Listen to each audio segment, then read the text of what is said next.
Welcome to Scotland Unplugged and the story of Burke and Hare, Edinburgh's most notorious body snatchers. This is Westport. It's pretty civilised these days, home to an art college, some council offices, even a Sainsbury's. But in 1827, this place was slum central and would go on to form the backdrop to a series of crimes that would shock the city and the world and change the face of medical science forever.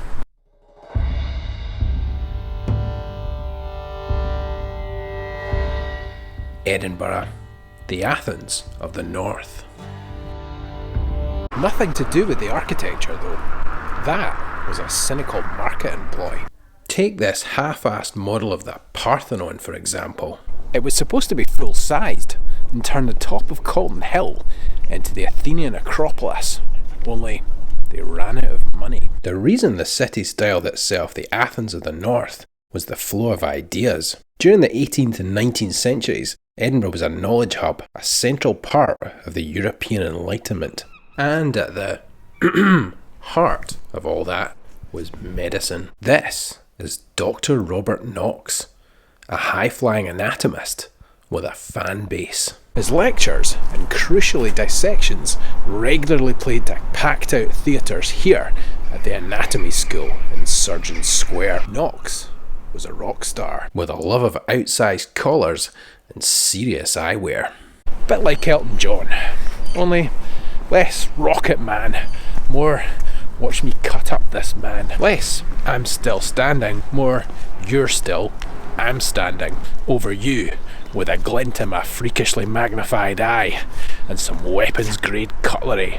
And like all rock stars, Knox was haunted by one fear above all others, the spectre of a lack of material. In this case, fresh meat. The problem was, in 1827, donating your body to medical science wasn't the done thing. The only legal sources of bodies were suicide victims, foundlings, and convicts. And that led to a serious lack of supply and the rise of the resurrectionists. If you died in 1827, you'd fetch a decent price on the open market. But by that time, the world had got wise to the ways of the body snatchers. If you were rich enough, you could pay a watchman for the princely sum of about 6p. A man with a blunderbuss would guard your earthly remains from the advances of the resurrection men. That's a good word. Blunderbuss. These elegant devices are mort safes. If you had the cash, you could pay to have one of these placed over your coffin until you were suitably decomposed, at which point you weren't much use as a specimen. With the expanding interest in anatomy and all that beefed up security, there was a market ripe for some disruption. Step forward, Messrs. Burke and Hare. William Burke was an Irish immigrant who'd fled home after an argument with the in-laws and washed up here with a new life and a new wife, Helen McDougall, a woman who shared his growing love of the bottle. They rented a room from William Hare, another Irish immigrant who'd wound up here in similar circumstances. Hare had fallen on his feet when his landlord died, leaving behind a widow.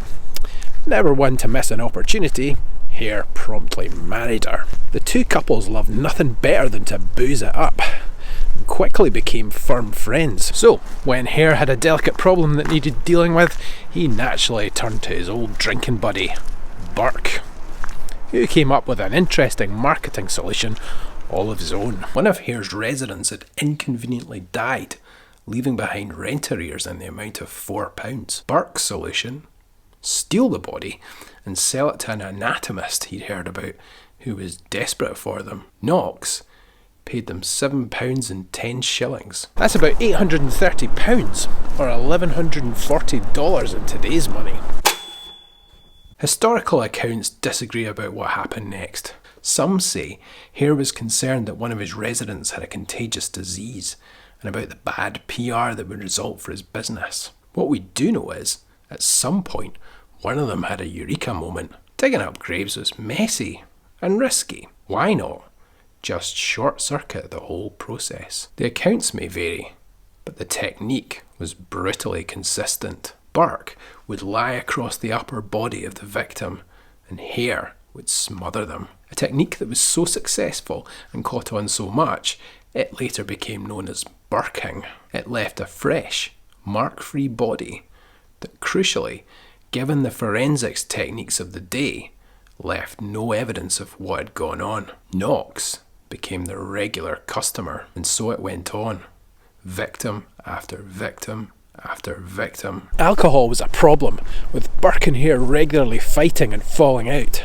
And like a couple of kids in an ice cream parlour, they just got sloppy. And on Halloween 1828, their luck ran out. Burke met an Irish woman, Margaret Docherty, and invited her back to his lodgings for some whiskey, hinting that she might be related to his mother.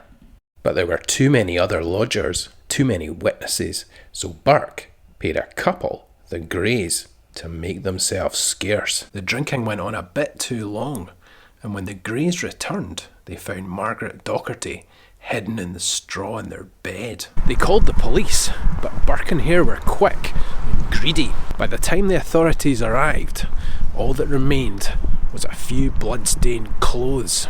But Burke and Helen McDougall couldn't get their stories straight.